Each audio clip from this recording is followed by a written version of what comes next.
Hello, my name is Vijay Sivaraman. I'm a professor in the Department of Biomedical and Biological Sciences over at NCCU, and my colleague John Bang and I are presenting a poster titled Investigating Pulmonary Distress Prevalence Due to Particulate Matter Exposure.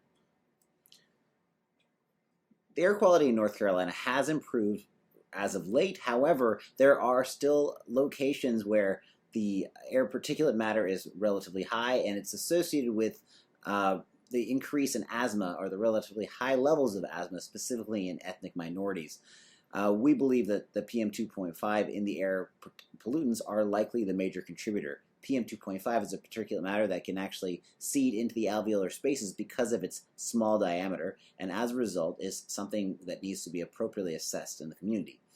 We've used North Carolina hospital discharge data over several years to evaluate zip codes within the city of Durham or the area of Durham that have the highest levels of pulmonary exacerbation or disease perturbation in the lung for particularly minority population. And we find that zip code 27701 has that highest disease burden.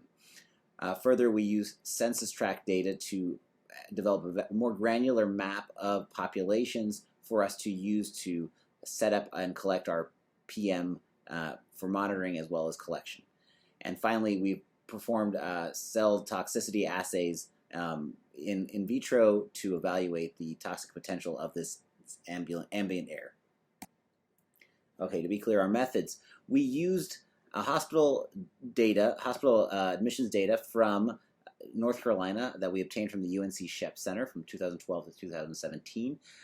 Using CDC guidance, we chose ICD and ICD-9 and ICD-10 codes that correlate with asthma exacerbation, and we focused on minority population disease burden, and we overlaid that to the map of zip codes across North Carolina, and also looked at percent minority as well as median household income and median age. And what we found that there's a relatively tight correlation between asthma lung inflammation rates and minority populations. But this is zip code. So to get into a more detail or focus level, we use census tract within the zip code to identify two regions, one with a high African American proportion and one with a low African American proportion, to use as comparisons for our PM collection and identification. We chose to deploy PEM units and purple air monitors, and we were able to find community partners within these domains to collect air from in their outdoor areas. This was particularly challenging because this analysis was performed during COVID, so I really appreciate our partners. So again, the monitors we used were purple air sensors. We had 3 per region and 1 PEM unit for collection, and our stakeholders for the area designated as Durham South, which was the area at the highest African American concentration, we had New Vision of Africa in New Chronicles Church, as well as North Carolina Central University.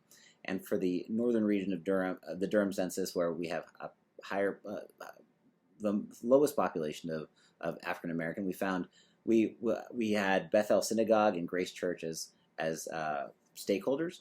We deployed PEM units and purple air, and they both corroborated the data where the domains of higher African American concentration had higher particulate matter. In both cases, the particulate matter was higher than what the CDC or EPA designates as a safe level, but it was significantly higher in the South Durham region. So here I also have pictures of the 2 graduate students who completed this project. Sterling Brown is a master's student, and Mr. Shipman is a PhD candidate who's currently working on this project. Okay, so they were able to take the particulate matter that was collected and also place them on pulmonary epithelial cells using an incucyte system to evaluate both necrosis as well as apoptosis. And this data demonstrated that there was an increased apoptosis from the particulate matter collected in South Durham. We also have performed cytokine analysis and found that there's inflammatory cytokines produced by the PM collected from South Durham as well at higher levels.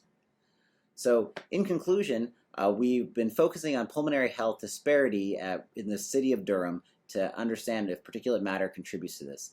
And we have found that there's both an increase in particulate matter as well as increased toxicity. Future analysis will be able to speciate it as well as understand other regions within North Carolina. Thank you very much.